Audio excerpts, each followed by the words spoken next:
Well, it's from wintertime to now spring, and this is the start of my greenhouse of what I'm going to show how I clean it up and get it ready for the spring little things that I'm going to put in here, which will be, this is usually why I put my herbs in here.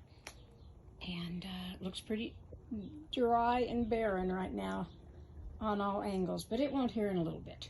First thing I do is, since our irrigation is not on just yet, I will take a garden hose and set in here with a sprinkler, and I will get the ground nice and soft before I begin to clean it up. Okay, I'm starting again on my little video of showing what I did in the greenhouse yesterday. It's always something, isn't it? So, it wasn't really that hard to do. I took the hose, like I said, and I put down in here the sprinkler. And I let it soak for about an hour. I really did. Maybe not quite an hour, but close to. Just to get the ground all nice and soft. Then I tilled it up, and I got my little garden bucket that I use, and I put in 1 bag of manure, a bag of topsoil, and a bag of Miracle-Gro. And I blended that, mixed it all up in the big bucket. And then I started putting it down on my rose here. Now my rosemary has stayed, and it comes back every year. It really does. So that's my little rosemary right there. I planted some sage, and this actually is my asparagus, waiting to see what it does this year. And these are chives that a good friend gave me years ago. I'm not worried about the white dead part, because that comes right out when they start getting bigger. And it comes up every year. Then I have a space back here that I haven't put anything yet, because I'm still waiting for stuff to come out in the stores, and it's just not there yet. And then I laid my mulch down. I cleaned up all of my water line. I will take, I usually have a little pick. It's a little metal pick. And I go through every single hole and undo any, mud or little stick that may have gotten in there, or whatever, from the watering line of the PVC pipe. This is another area here that I don't have anything just yet, but I will. I planted some basil right here.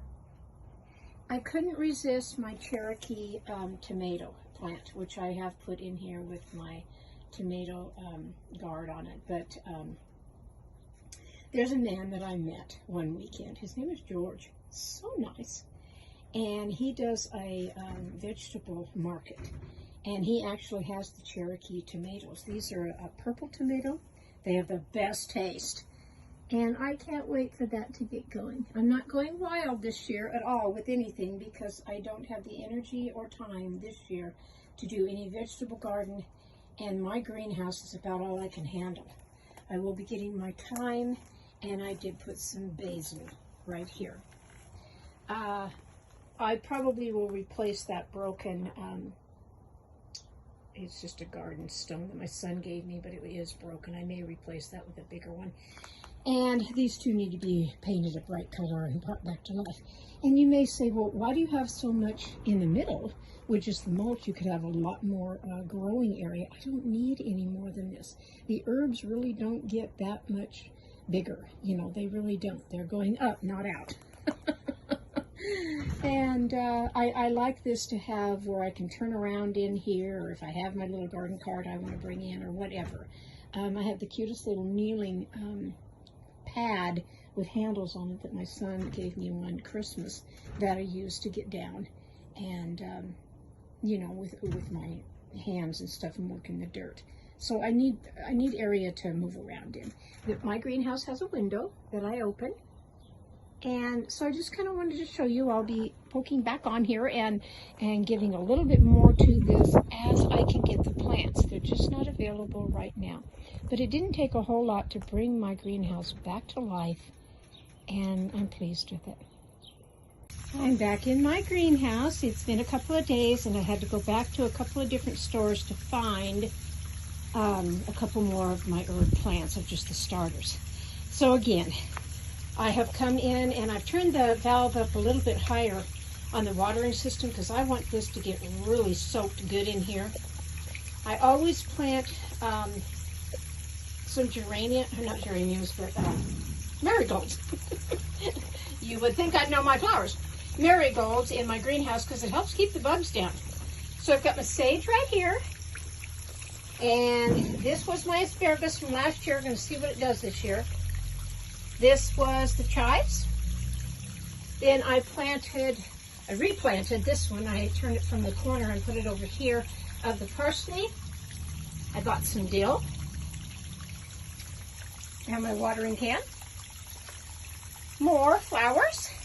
I put some peppermint down here in the corner, and I'm really going to have to watch it because peppermint and spearmint both just take over a garden area. So I'm going to really keep my eye on that.